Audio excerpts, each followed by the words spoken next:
Last night, the man saved the injured wolf from a hunter's trap.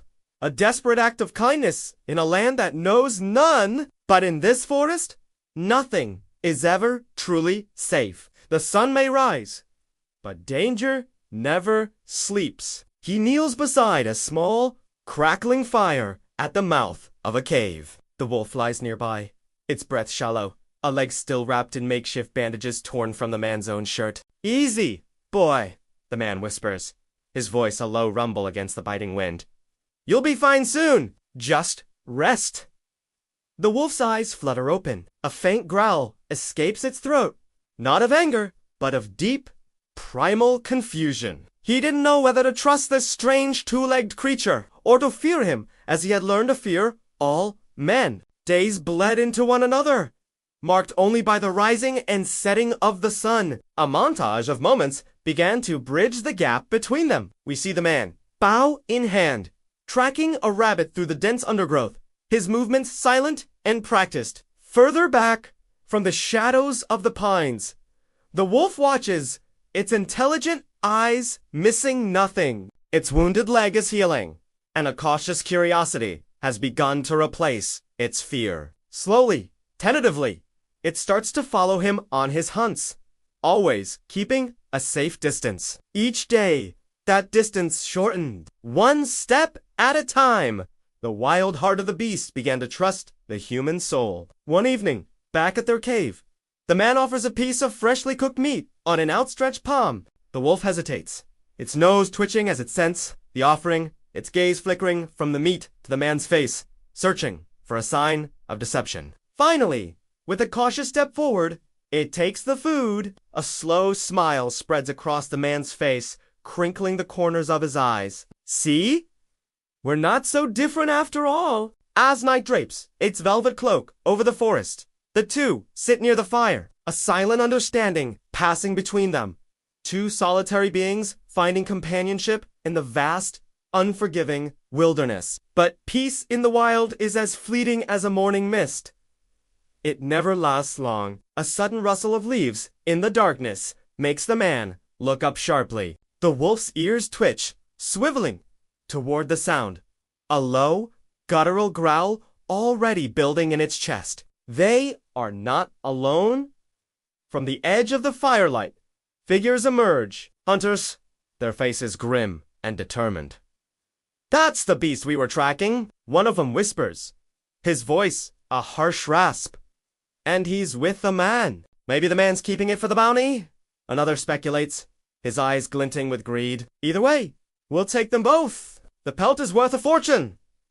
The wolf senses the imminent danger, the raw killing intent radiating from the newcomers. Its growl deepens, its body tensing as it rises to its feet, placing itself between the man and the threat. The man, seeing the determined look on the hunters' faces, grabs his bow. "Go! Run!" he yells at the wolf, hoping it will flee to safety.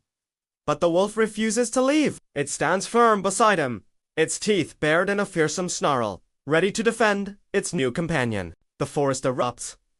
Arrows hiss through the night air. The man ducks behind a massive oak as a shaft thuds into the bark right where his head had been. Without hesitation, the wolf leaps forward, a gray blur of fury, sinking its teeth into a hunter's arm. The man screams in agony. "Shoot the wolf!" Another hunter bellows. An arrow finds its mark, striking the wolf's side with a sickening thud. The animal yelps in pain, but doesn't relent. A surge of pure rage floods the man. "Leave him alone," he roars, charging from behind the tree with his hunting knife drawn. What follows is a brutal, desperate struggle. He slams the pommel of his knife into one hunter's temple, sending him crumpling to the ground. Outnumbered and facing a ferocity they didn't expect from both man and beast, the remaining hunters retreat back into the shadows from which they came. The adrenaline fades, replaced by the cold dread of the aftermath. The wolf collapses, a dark stain spreading across its fur. The man rushes to its side, his hands trembling. "No, no, stay with me.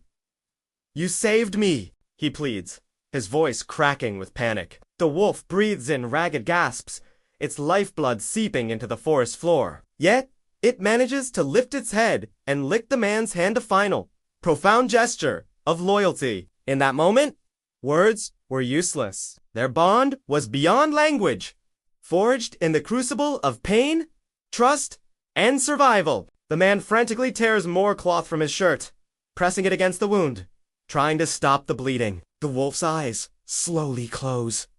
The man's heart plummets. But then, it takes one deep, shuddering breath. It's alive! Weeks later, a different scene. The sun paints the horizon in hues of orange and gold. The man and the wolf walk together through the forest, side by side. Both are healed, their scars a testament to the battle they shared. Around the man's neck hangs a new token. A single, sharp wolf's fang on a leather cord, a symbol of their unbreakable bond. They were no longer man and beast, separated by fear and instinct. They were brothers of the wild. The wolf halts, lifts its head to the rising sun, and lets out a long, clear howl that echoes through the valleys. The man looks up at the sky, a genuine smile on his face. "Come on, brother," he says softly. "A new journey awaits." Together, they move forward into the light of a new day. In a world where men fear the wild, one man found his soul within it. Thanks for watching! If you want to see what happens next on their journey, make sure to subscribe so you don't miss part 3. We LL. See you in the next one.